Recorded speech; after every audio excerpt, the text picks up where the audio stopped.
এই অনুষ্ঠানৰ জৰিয়তে আজি যিটো বাতাবৰণ পাইছোঁ, প্ৰতিজন শিশুক পবিত্ৰতা হিচাপে গঢ়ি এজন সুস্থ মানুহ হিচাপে গঢ়াৰ কাৰণে প্ৰয়াস কৰিছে এইবিলাক মাদ্ৰাছাই। বহুতে মাদ্ৰাছা সম্পৰ্কে কটাক্ষ কৰিলেও মাদ্ৰাছাত কোনো বেয়া প্ৰভাৱ নাই। আচলতে প্ৰকৃত মানুহ হিচাপে গঢ়াৰ কাৰণে মাদ্ৰাছাৰ পদক্ষেপক আমি শলাগ ল'বই লাগিব।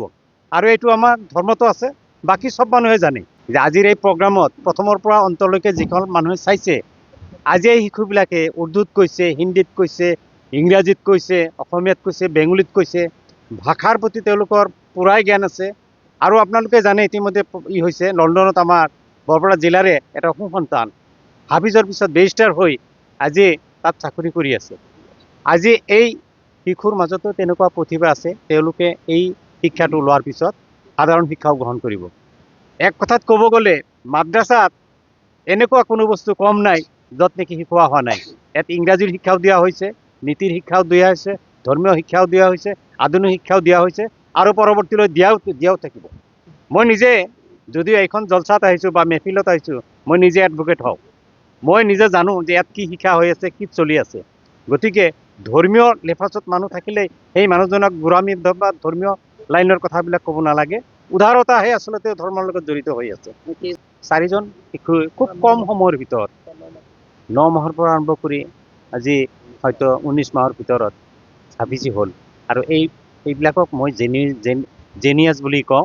এওঁলোকে ইচ্ছা কৰিলে ডক্টৰ, ইঞ্জিনিয়াৰ যিকোনো লাইনত যাব পাৰিব আৰু সুশিক্ষিত হ'ব পাৰিব। আসসালামু আলাইকুম রহমতুল্লাহি ওয়া বারাকাতুহু। আমার মাদ্রাসার নাম মদিনাতুল উলুম একাডেমি হাউলি, আদম বাজারত মাদ্রাসাটো আছে। আজি বহুত ভাল লাগি আছে, ইমান ভাল লাগি আছে যে ক'ব নোৱাৰোঁ, ইমান ভাল লাগি আছে। আজি মদিনাতুল উলুম একাডেমিৰ পৰা 4জন ল'ৰা হাফিজে কোৰাণ হৈছে। চবতকৈ ডাঙৰ কথা হ'ল এটা ল'ৰা 9 মাহত হাফিজে কোৰাণ হৈছে। 10 বছৰৰ ল'ৰা 9 মাহত হাফিজে কোৰাণ হৈছে।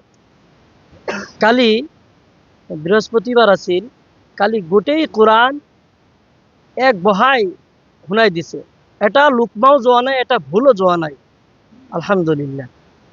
তাৰপিছত আমাৰ এইটো মাদ্ৰাছাত দিনী শিক্ষাৰ লগতে জেনেৰেল শিক্ষাও দিয়া হয়। ইংলিছ, মেথ, সায়েন্স, এছামিছ, এই 4টা কিতাপ আমাৰ এই একাডেমিত পঢ়ানো হয়।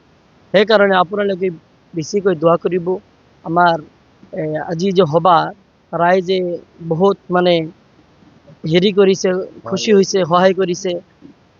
বেছি কৰি আমাৰ কাৰণে দোৱা কৰিব।